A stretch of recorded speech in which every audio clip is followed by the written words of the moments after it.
Yoga. Fired. No, I'm just kidding. No, I can't do the whole Ken Burnsy kind of thing where I'm like, let me start with one word and let it sink in for a second. I am not NPR enough for that shit. Anyway, yoga and the practice thereof. Stretching and breathing. The whole that's all yoga really is. It's stretching Yeah. and breathing. Unfortunately, there's a lot of woo that comes with it sometimes. Mm-hmm. So I've got this article that comes from Hemant Mehta at the Friendly Atheist blog.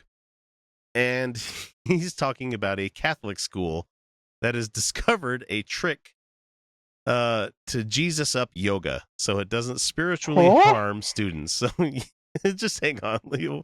There's a college in Kansas called the Benedictine College, and their yoga classes were very popular.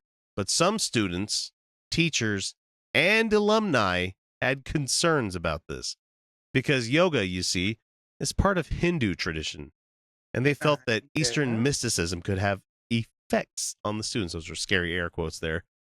So, Stephen Minnis, the president of the college, says yoga, as created, has some potential for Eastern mysticism, which has caused concern among members of the Catholic Church.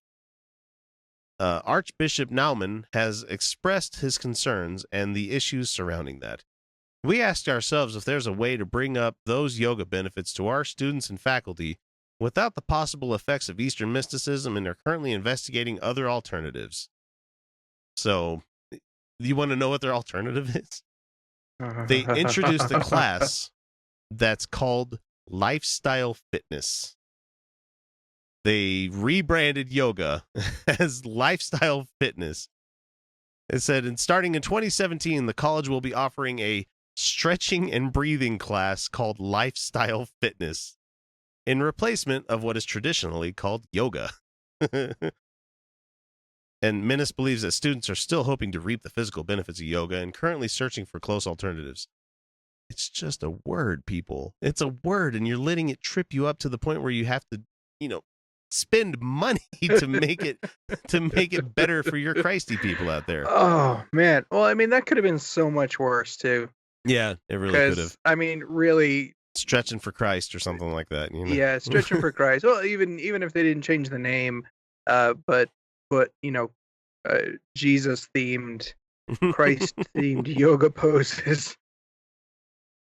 And let's see, it says that my personal belief is, this is the same guy that was talking earlier, Stephen Minnis, says that I'm not sure the spiritual harm of yoga could come to our campus, but I believe it better to be safe than sorry. Spiritual harm.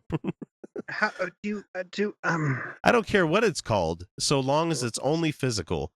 Oh, and there's places I could go with that statement. I could just go and go and go until I'm dehydrated, then go some more. I don't know. I mean, that's impressive. I could probably go for maybe 2.5 minutes, but No, I just think it's funny that maybe 3 if I stretch and breathe before. Christians are just so they don't know about phrasing. They don't know that Jesus got it so hard at the end.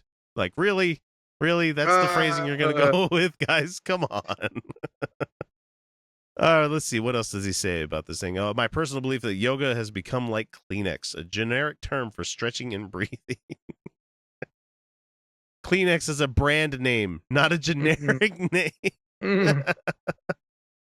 Oh, this guy does not understand terms You either. fucked up your own metaphor. No. So Jane Romano, the school coordinator for disability services, thinks that all of this is pretty ridiculous. She points to the mental and physical health benefits of yoga, as well as the shadiness of taking something from another culture and labeling it something else in order to be more comfortable with it. There's a term for that, and I'm having a hard time thinking of it. Appetizer. It's something, yeah. I think it's a combustible appetizer. There you go. Yeah, there we go. That's got to be what it is. And she says, throughout the country, there's a huge increase in mental illness, anxiety, and depression, and Benedictine is not immune to that, she says. There are students who suffer from things that yoga could help with, and I think it would have been beneficial to our students to have someone teach them these things to help manage their mental health. And so she said, as for the lifestyle fitness class being offered next semester, she's unsure whether she will be taking part of it. And she says, I have a moral objection to taking something that people spent thousands of years working on and calling it something else. I don't see a conflict in yoga and Catholicism, and I don't see why we should call it something else to appease others. And so a lot of students agree with her and have actually launched a petition to keep yoga, the actual word, in their school. Mm-hmm. And one of the students says, especially on this campus, people should be confident in their faith. Yeah, no shit, right? Keep yogi and yoga. They should be confident in their enough to know that their pose isn't going to open you up anyway to other powers. I don't know. Downward facing dog can open up. It opens up a lot of possibilities. It can open up your chakras and just, Woo! Oh, That's man. not chakra. Is that a chakra or my asshole? I'm not sure. And there's a lot of people, and this comes from the point counterpoint people here. So this is the Catholic TV network, EWTN. It's from their website. It says, many Christians who are former practitioners of yoga, so many Christians who did yoga, say that it is not possible to separate yoga from its religious origin, that the dangers of the occult remain.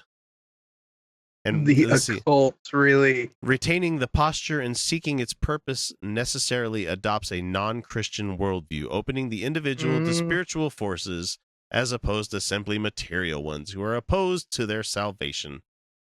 Stretching and breathing is opening you up to demonic attack, according to the Catholic Church.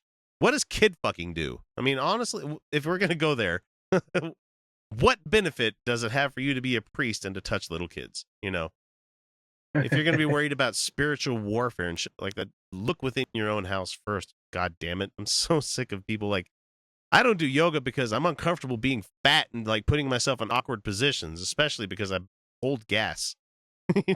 Lots of gas.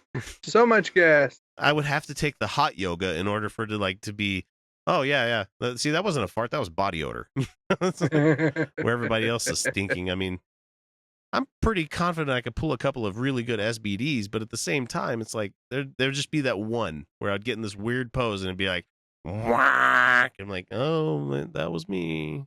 There's some poses where you can't hold the pose and constrict those muscles all at the same time. It just doesn't quite work so that way. I'll always let Hemant finish off his articles here because he always ties it up at the end very well in his post. He says, I have literally no idea what any of this means. Needless to say, sitting in the lotus position doesn't make the baby Jesus cry. And if you think that it does, it says more about the problems with your faith than anything to do with yoga. I love him. I need to interview him one of these days. He's a great guy. He's so angsty.